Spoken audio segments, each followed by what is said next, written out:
Saturday, March 16th, 2019, Maneco 64, home of alternative economics and contrarian views. Today I want to talk about the bond market and whether the powers that be and Wall Street, City of London, are going to continue the game that they have played for since 1981, basically, where we've had easy money, ever decreasing interest rates, lower highs and lower low yields, and that's the most important thing about keeping the system going. And sometimes I wonder, how can interest rates be so low when the national debt is so big everywhere in the world, especially the U.S., the U.K., and Europe. You don't even want to talk about like Greece, Italy, Spain. Huge national debts, household debt as well. Even Scandinavian countries have huge household debts. I was reading an article the other day, and it makes you wonder, how can interest rates stay so low when these people and these governments and households are taking on so much debt? And I've come to the conclusion that you got to look at it the other way. The only reason that they're able to keep this debt bubble going, this it's almost a 40-year debt bubble now, I would say, because yields topped in 1981 in the U.S. The 10-year yield was almost 16%. Mortgage rates were of course, I think in the UK they were like 15-20% in the late 80s. And they've been coming down ever since. And what that does is that it allows people to never pay the debt off, because they can always remortgage, they can always repay the national debt with new debt at lower rates. And the other thing it does, it makes the price of bonds go higher, lower rates. So investors are willing to keep lending. And this has been going on since 1981. And I made a video back in, let's see when it was, October 2016. Just when I started, I started my channel back in late 2015. I really only started going in early part of 2016. And back then, the 10-year yield had hit a low of around 1.35% in the summer of 2016. And I asked the question, is the 35-year bond bull market over? And looking back, it looks like it is, because ever since then, we've gone from 135 to a high of 325 last year in the 10-year yield. That was as recent as November, as you can see here in the chart. And this is a shorter term chart, of course. This is for 2018. You can see that the 10-year yield rose all the way to 325. And that was when the Fed was still very hawkish. Goldman Sachs was saying that the Fed was going to hike 4 times this year. Trump wasn't very happy, but Powell didn't want to know. But then, as you can see now, the Fed has changed its mind. It's been under pressure, political pressure. I think now there's only 2 rate hike expectations for this year. The other thing that I think the Fed realized is that aside from interest rates, they're trying to pare back their balance sheet. Before the financial crisis, the Fed's balance sheet was $800 billion. It got up to a high of $4.4 trillion recently. And then they started letting the maturing securities in the balance sheet go off the balance sheet. And they weren't, accumulating new debt to replace that. So the balance sheet started dropping, and we're now around $4 trillion. The Fed, when they announced, and they always do make these announcements way early to prepare the market. trying not to scare off investors. And I think one of the Fed officials said not going to be any problem getting rid of all these assets in the balance sheet and paring back, going back to normal in the balance sheet. It's going to be like watching paint dry. But it wasn't like watching paint dry, was it? We saw how the stock market almost dropped 20% in December, or into December from October, made a low on Christmas Eve. But ever since then, of course, the Fed is kind of backtracked, and now the markets are, even though yields have come off now. And so now the markets are saying, the Fed's got our back. The Fed put his back. Stock market goes down. The Fed's going to come back. He's going to stop raising rates. There's even talk now that they're going to stop the QT, the quantitative tightening of their balance, letting the balance sheet roll off. So yeah, it's just quite amazing their about face. And my question now, though, is whether, because I still speak to a few people in the city of London. Once in a while I'll speak to them, and one of them called me this week, and he said, "Oh, Mario, the trade now is convergence." And I said, "What convergence? Between what?" And he said, "Well, US yields and European yields." And I said to him, well, do you think European yields are going to catch up with US yields? Because European yields, like the Bund, 10-year Bund, is at 10 basis points, almost zero. The JGB in Japan, the 10-year is negative. I said, are they going to catch up with treasuries? And he said, oh, no, I think treasuries are going to go down. The yield is going to keep going lower. And that's the feeling I get. That's the mindset right now on Wall Street, City of London, is that they're rushing in to buy treasuries because they think we're going to have a slowdown. The world economy is slowing down, and they expect yields to drop. They never think maybe this time is going to be different. Maybe yields are not going to keep dropping and they're going to turn around. Who knows? I think unless that happens, things are gonna keep rolling along, unfortunately. And for us in the alternative economic sphere, the people who believe in sound money, the people who believe in government behaving responsibly, not running runaway deficits like the U.S. is running now and other countries are running, increasing the debt exponentially. That's going to be able to keep going, unfortunately. And but you never know, there could be a spanner in the works. And because things don't keep going on forever one way, there are cycles. I remember back in the late 70s, early 80s, I was growing up in Brazil, and then I went to university in the States, early 80s. And back then, everyone talked about inflation, but then you started noticing that prices were even going down or slowing down the inflation. And but I wasn't in the city back then. I was still a student. I didn't really follow markets back then, but I can bet that back then people were saying, "Wow, we're gonna stay out of bonds. Bonds are gonna keep going down. Inflation's gonna keep going up, and we're not gonna kill inflation." But that was the best time to buy bonds.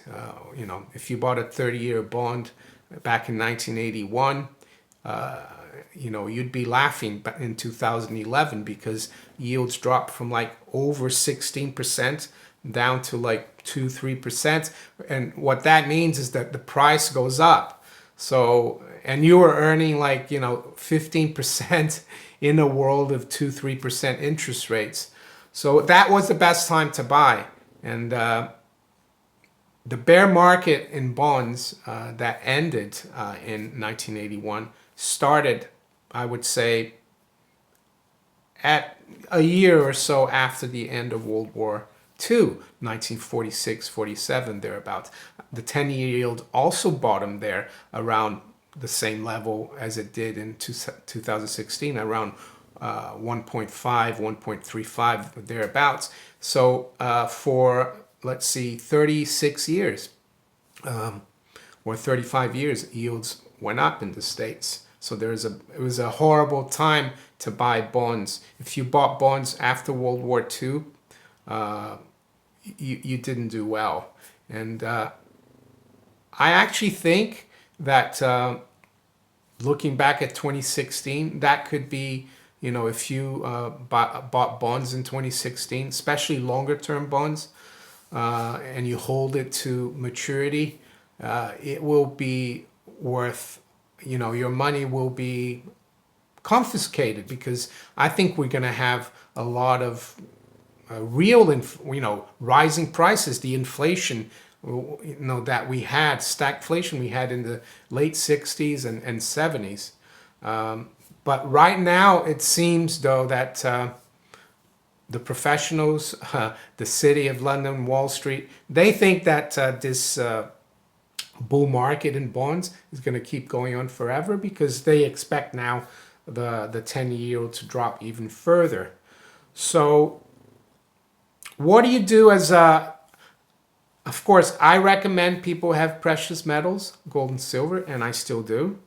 But I guess we need to have an open mind. Some people do need an income, and I've been contacted by viewers about bond holdings. So I want to talk about what I would do. I'm not recommending, because I'm not a financial advisor, even though I could advise people, but legally I'm not.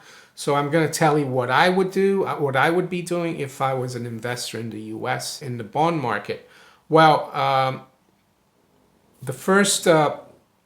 basically the first rule of the bond market is that when interest rates start rising, the price of the bonds go down, and vice versa. When yields drop or interest rates drop, the prices go up. And the other rule that's important is duration, which means the longer term the bond is. And basically a bond is just you lend money for 10 years to Uncle Sam, the 10-year treasury, right? So these bonds, as they're longer term, they're more liable to, they're riskier because it's over a longer period, right? 10 years. So their prices fluctuate a lot more when interest rates change. That's called duration. And I won't go into it too technically, but, and then for example, instead of lending Uncle Sam for 10 years, right now, you know, you get 2.59 yield. You lend Uncle Sam for 3 months. And right now, for 3 months, you're getting around about 2.45, not much less than the 10-year. So, and when interest rates rise, the short-term, they're called T-bills. They're not called bonds. They're called T-bills, even though they're a loan as well. T-bill prices don't move that much, because if interest rate rises, your T-bill will be maturing anyways in a month or two. So the prices doesn't fluctuate as much, and you can reinvest that money at a higher rate. So that's what I'm trying to say here. Is it guaranteed that interest rates are going to keep going lower? Is it possible? Yes. Is it definite that I'm right and the yields bottomed in 2016, in the summer of 2016, and we are in a longer term, you know, bear market where yields go up and prices go down? Possible, but nothing in life is a certainty. And we've seen how the central banks and the central bankers and you know, the financial class behind them have colluded to manipulate the markets and to manipulate interest rates. And it's not a conspiracy, because even when I was working in the city back in around the time 2010, 2012, I would hear stories about hedge fund managers, and I won't mention names here, but I heard several stories of famous hedge fund managers who traded bond markets, interest rates, going to Frankfurt to visit the ECB. So, but why, and it makes you wonder, why would a hedge fund manager go and visit the ECB? Well, probably to, in my opinion, what they do is they collude and they say, the ECB tells the hedge fund manager, we want to drive short-term interest rates lower. Like that. So these speculators, hedge fund managers, they take the, they help the central banks, and that's what I'm trying to say. So it's not, the markets have been kind of hijacked. There is no more honest markets out there. They're very manipulated. So I just want to show you the chart of the 10-year yield. So all you got to know is that when this chart is going up, that means a bear market in bonds. Interest rates are going up. Very hard for a fiat money system of debt to keep going, because we have to have ever increasing debt and we need low rates, refinancing, right? So you can see there, it doesn't go back all the way to the end of World War II, but you can see that, in World War II, end of World War II, it bottomed around 1.5 or just below there. And then by, early 60s, it was at 4% already. And then, as I said, 1981, it topped almost at 16%, the 10-year yield. And we've had lower lows and lower highs ever since then, except for last year, where we made a higher high there. If you look at the prior top around 2012 was just around 3%, and last year it was at 325. Of course, now that yield chart is back below 3%, is at 2.6% or 2.59. Does that mean that was a false breakout? Well, only time will tell. I think Wall Street seems to, and the City of London, the speculators, the professional investors, they don't seem too concerned that the era of easy money could be finished. I mean, we could even go back down to around 2.25, the 10-year yield.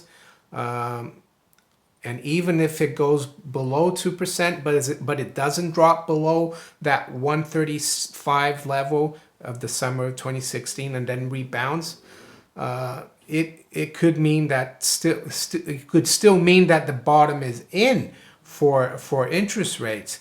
So what I'm trying to say here is, if you are gonna lend money through the bond market, I would probably maybe leave some in long term, 10-year yield. There are ETFs, leave maybe a quarter there in 10-year. If you think rates are still going to go lower, leave a quarter in the 5-year, and then a quarter in 3-month T-bills. And if rates keep going lower, you do well, of course. If they start going higher, you won't do as well, but you will do well on your 3-month, and you can reinvest that. And I guess the signal would be breaking that 325 again, yield. If that happens, then I would be more cautious and stay in the short-term T-bills. That's what I would do. To finish off, though, I'd like to look at War is a Racket by Smedley Butler. And you might think, what's that got to do with the bond market? Well, this is chapter 3 in this pamphlet, and I highly recommend you get this. It's only, let's see, it's not even 60 pages, I don't think. So, and you could probably get a free PDF online. Chapter 3, Who Pays the Bills? This explains the bond market. Who provides the profits? These nice low profits of 20, 100, 300, 1500 or 1800%. We all pay them in taxation. We paid the bankers their profits when we bought Liberty bonds, which is basically treasury bonds, right? At $100 and sold them back at 84 or 86 to the bankers. These bankers collected $100 plus. It was a simple manipulation. The bankers controlled the security marts. He called it marts back then, markets. It was easy for them to depress the price of these bonds. Then all of us, the people, got frightened and sold the bonds at 84 or 86. The bankers bought them. Then these bankers stimulated a boom and government bonds went to par and above. The bankers collected their profits. So that's what I'm trying to say. Even to the guys on Wall Street, Bill Gross, all the big bond fund managers. I know Bill Gross is retired. Is this going to keep going? Are we going to be paying the bill like these guys did here? I don't know. But as I said, you can, this bull market in bonds will not keep going on forever. I'm sure the central bankers and Wall Street and the City of London know that without low rates, this thing can't keep going. What's going to be the snowflake that Jim Ricketts talks about that turns it all around and actually ends this bull market in bonds and these depressed interest rates? It's difficult to say. The only thing we can do is keep an eye on the yields. U.S. Treasury yield curve is very inverted now. If you look at the 6-month T-bill, it's at the yield is at 2.509 or 251. The 7-year is at 249. So it's inverted by 2 basis points. And the 10-year yield now is at 259. There's only 9 basis point difference there, or 8 basis points difference between the 6-month and the 10-year. And that's why I think it's safer. Why would you want to risk holding 10 years long term to get almost the same yield as holding a short-term T-bill? But speculators, of course, they buy the 10-year just for the capital appreciation, because in the short term, if the 10-year yield drops to 2.25, the price of the 10-year will go up and the speculator will get out. But let's say if it goes to 2.25 and then turns around and goes to 3%,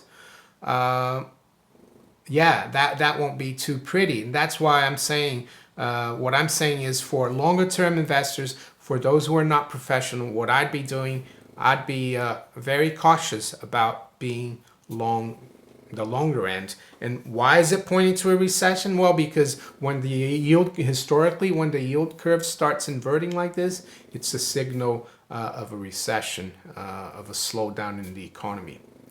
If you enjoyed this video, make sure you hit the like button, subscribe to the channel if you haven't yet. You can also follow me on Twitter, Steemit, and on DTube. Don't forget to share this video far and wide if you enjoyed it and you think others would as well. And I wish you all a great weekend, and I'll talk to you later. Take care. Bye.